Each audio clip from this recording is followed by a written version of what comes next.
راجہ صاحب دوبارہ آپ کی طرف آ رہا ہوں۔ کسی زمانے میں آپ وہ اصغر خان کا کیس لے کر گئے تھے سپریم کورٹ میں، اور بڑی محنت کے بعد آپ نے وہ کیس جیتا بھی۔ اس کے بعد نون لیگ کی حکومت اس کے اوپر فالو اپ نہیں کر سکی، باقی حکومتوں نے اس کے اوپر بھی فالو اپ نہیں کیا، اور آج شاید ہم دوبارہ ایک ایسی سچویشن میں کھڑے ہیں کہ پھر سوچتے ہیں کہ شاید سپریم کورٹ کوئی آرڈر دے گی، بے معنی ہوگا ایسا آرڈر جس کے اوپر کوئی ایگزیکٹو عمل نہیں کر سکتی۔ تو کیا کرنا چاہیے؟ کچھ اداروں کا اپنا رول ہے، اس کے اوپر آ جائیں۔ کبھی یہ جو اسٹیبلشمنٹ اور عدلیہ کا گٹھ جوڑ ہو جاتا ہے، کبھی کچھ اور ہو جاتا ہے، آگے نہیں ہم چلتے، پیچھے کے پیچھے ہی جاتے جا رہے ہیں۔ جی ایسا ہی ہے بدقسمتی سے 31-32 سال سے تو میں خود براہ راست وکالت میں دیکھ رہا ہوں کیا ہو رہا ہے، اور اگر میں یہ کہوں کہ ہم نے کوئی ترقی کی ہے، کوئی ارتقاء کی منازل طے کی ہیں تو بالکل جھوٹ ہوگا۔ ہم ایک گرداب میں گھرے ہوئے ہیں، وہی باتیں ہر چند سالوں کے بعد ہم کرتے ہیں، تاریخ ساز فیصلے عدالتوں سے لیتے ہیں، لیکن ہمارا سفر آگے نہیں بڑھتا۔ اصغر خان کیس اسی کی ایک مثال ہے۔ ایک بہت واضح ایک بات سامنے آئی، فوجی افسران کے حوالے سے فیصلہ دیا گیا کہ انہوں نے اپنے حلف سے روگردانی کی ہے، آئینی عمل میں مداخلت کی ہے، سیاست میں مداخلت کی ہے، جوڑ توڑ کے مرتکب ہوئے ہیں۔ ایک سخت فیصلہ آیا، لیکن اس کے بعد بالکل خاموشی، ایک انگلی بھی کسی کا بال بھی بیکا نہیں ہوا، ایک انگلی نہیں ہلائی گئی کسی کے خلاف۔ تو یہ تو ہمارا ایک المیہ ہے۔ ہم جب کرپشن بھی ڈھونڈ لیتے ہیں، ایسا نہیں کہ اس ملک میں کبھی کرپشن نہیں ہوتی، تو وہ بھی ہم نے دیکھا کہ ایک مصلحت کے تحت ہی معاملہ چلتا ہے، کس کو معطوب کرنا ہے، کتنا معطوب کرنا ہے، اور کب بالکل بات کو ختم کر دینا ہے، بالکل دفن ہو جاتی ہے وہ بات۔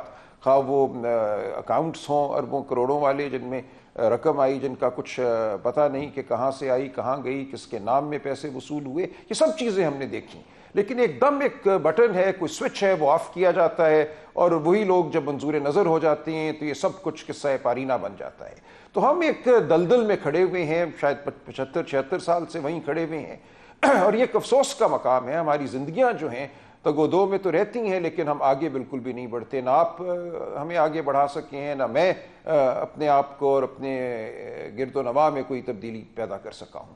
تو ہمیں یہ سوچنا پڑے گا۔ راجہ صاحب شاید ایک جو بنیادی اصول ہے جس کے لیے ان لوگوں کو، جو ہمارے اسٹیبلشمنٹ سے، کوئی آرمی چیف یا ڈی جی آئی کہہ لیں، جو سیاست دانوں میں سے کہہ لیں، 3-4 بڑی جماعتوں کے جو ہیڈز ہیں اور چیف جسٹس، ان ساروں کو بیٹھ کے کسی دن، چاہے کسی بند کمرے میں بیٹھ جائیں، ہمارے کانو کان خبر نہ ہونے دیں، لیکن ایک اصول کے اوپر انہیں طے کرنا پڑے گا کہ جو آئینی رول جس ادارے کا ہے اسی کے اندر وہ کھیلے گا، اس سے باہر نکل کے نہیں کھیلے گا۔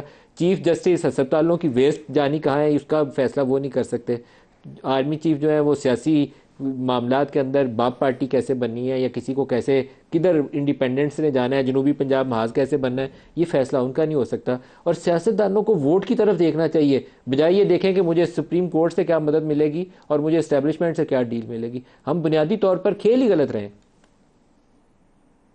راجہ صاحب دیکھیں، کھیل ہمارا مرتب بھی اس طرح ہوا ہے کہ ہمارا کھیل جو ہے وہ طاقت کے بلبوتے پہ چلتا ہے نا۔ ایک طاقت کا ایک سرچشمہ بیچ میں کھڑا ہے، جس کے ایک حکم پہ لوگ اٹھ جاتے ہیں، ججوں کے فیصلے بھی بدل جاتے ہیں، اینکر جو ہیں آپ کے سوا اور 2-3 اور کے سوا وہ بالکل بات مختلف کرنا شروع کر دیتے ہیں۔ تو ہمارا جو پورا نظام جو ہے وہ طاقت کے تابع ہے، وہ اصول کے تابع نہیں ہے۔ جب تک ہم کھڑے ہو کر بحیثیت قوم یہ فیصلہ نہیں کریں گے کہ ہم نے کچھ بنیادی اصول ہیں، ان پہ ہر حال میں قائم رہنا ہے، اور طاقت کو بھی باور کرانا ہے کہ یہ اصول ہمیں عزیز ہیں۔ ہوتا یہی ہے کہ ہم میں سے بہت سے لوگ وکلاء میں، صحافیوں میں، سیاستدانوں میں، وہ طاقت کا جو ہی اشارہ دیکھتے ہیں، ایک جنبش ابرو، تو وہ اس کے ساتھ دوڑ پڑتے ہیں، اور وہ چاہتے ہیں کہ ان کو کچھ مل جائے اس طاقت کے سرچشمے سے۔ تو یہ ایک بہت بڑی تعداد ہمارے معاشرے میں، ہمارے ہر طبقے میں لوگوں کی ہے، لیکن ہمیں کوشش کرنی ہے کہ وہ لوگ جو اصول کے ساتھ جڑے ہوئے ہیں، جو انسان دوستی کا ایک نظام قائم کرنا چاہتے ہیں، غریب دوستی کا نظام قائم کرنا چاہتے ہیں، ان کی تعداد میں کسی طرح اضافہ ہو۔ اور اس کے لیے ہم یہی کر سکتے ہیں کہ اپنی بات کرتے رہیں، جہاں تک ہم کوئی موبلائزیشن کر سکتے ہیں، کوئی تنظیم سازی کر سکتے ہیں وہ کریں، سیاسی عمل میں حصہ لیں۔ میری نظر میں اس وقت سب سے بڑی عبادت اس ملک میں یہ ہے کہ سیاسی عمل میں بھرپور حصہ لیا جائے۔ اگر آپ سیاسی عمل سے مایوس ہو جاتے ہیں، اس کو چھوڑ دیتے ہیں، تو وہاں پھر گدوں اور شکروں کا ہی راج ہوتا ہے، جو طاقت کے اشارے پہ ناچتے ہیں۔ تو سیاست میرے لیے ایک عبادت ہے۔ لیکن سیاسی عمل جو ہے سر، اس کی ساکھ کے اوپر سوالیہ نشان نہیں ہونا چاہیے۔ اس وقت سیاسی شاید اس کی کریڈیبلٹی کے اوپر بہت زیادہ شکوک و شبہات ہے۔